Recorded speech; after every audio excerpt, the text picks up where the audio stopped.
You ever have one of those days or maybe one of those years where it feels like you're just spinning your wheels? You're busy, you're working your tail off, but you're not actually getting anywhere? It's such a common feeling, and today we're going to break down exactly what that is, why it happens, and most importantly, what it takes to finally stop running in place. Right? It's that feeling of constant friction, that deep down exhaustion that just doesn't go away, no matter how many promotions you get or how much your paycheck goes up. Well, that feeling has a name. It's the rat race. And to even think about escaping it, first, we have to see the invisible maze we're all running in. So, how in the world did we end up in this maze to begin with? It's not like you just take a wrong turn one day and boom, you're trapped. Nah, it's way more subtle than that. It gets built one seemingly smart decision at a time. Thing is, nobody wakes up in the morning and says, you know what, I think I'll join the rat race today. We just arrive there, and we get there through a whole series of tiny logical choices. A student loan for that great degree, a mortgage for a family home, a car loan for a reliable ride to work. Each choice on its own makes perfect sense, but when you stack them all together, they start to build the walls of the maze around you. And this is the core of it, right here, this feedback loop. You work harder, you earn more money, but then your spending just kind of magically rises to meet that new income. This creates a brand new, more expensive financial baseline for your life. And that in turn forces you to keep working just as hard, if not harder, just to maintain your new normal. It's a perfect self-perpetuating circle. So what are these walls actually made of? Well, let's start with the most obvious ones, the hard, cold financial realities that give the maze its structure. First off, for most of us, our survival is completely tied to a salary. We have to trade our time for money, which means just stopping work, not really an option. Then you pile on the debt, mortgages, student loans, you name it. This basically locks you into working for the people you owe money to. And all of this is happening while the basic costs of living, housing, healthcare, all the important stuff are going up way faster than our paychecks are. And this is what's so wild. Take a look at this. Even when you get a raise, which feels great, right?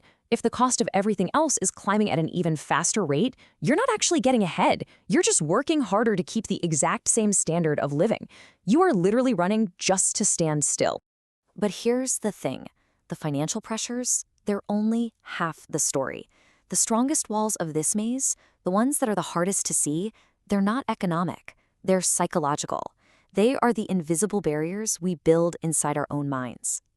This one right here is probably the biggest psychological driver of them all, hedonic adaptation. It basically means that the thrill you get from something new, a bigger salary, a new car, a nicer apartment, it wears off. That initial hit of joy fades, and you just go back to your normal level of happiness. The problem is, the new, higher bills, they don't fade away with it. And this cycle is just perfect, isn't it? You get that raise, and instead of saving it, you upgrade. You get a better car, a bigger place, you start eating out more. That luxury from yesterday becomes today's absolute necessity. And before you know it, that higher salary isn't a bonus anymore. It's what you need to survive. You've just become dependent on your peak earnings. And the second trap, oh, this is the one that keeps us stuck on a path even when we know, deep down, it's making us miserable. We think about all the years we've put in, all the effort, the money for the degree, and the thought of just walking away feels like we'd be wasting that huge investment. So you end up in this impossible position. On one hand, you weigh the perceived cost of leaving. You'd lose your fancy title, your seniority. But you're weighing that against the very real, but often ignored cost of staying.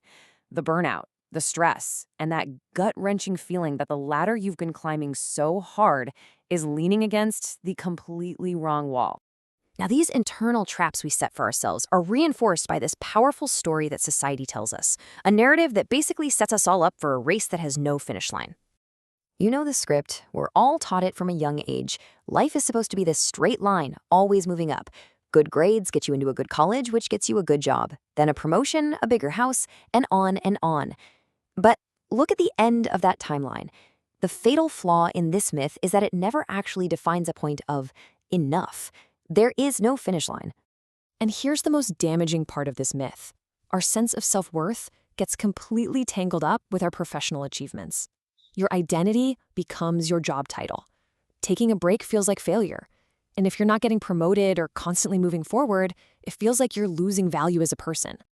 This quote just stops you in your tracks, doesn't it? It forces you to question the whole entire game. I mean, if winning the race doesn't actually bring you freedom or fulfillment, then what is the point of running it at all? It's a powerful moment to pivot and start thinking about a different way forward. So, if winning the race isn't the goal, then what is? Well, escaping it requires a huge shift, not just in how we handle our money, but in our entire philosophy. It's about completely redefining what it means to win. And this is absolutely crucial. You can't escape the maze by just running faster. The solution isn't one more promotion, it's not a bigger salary.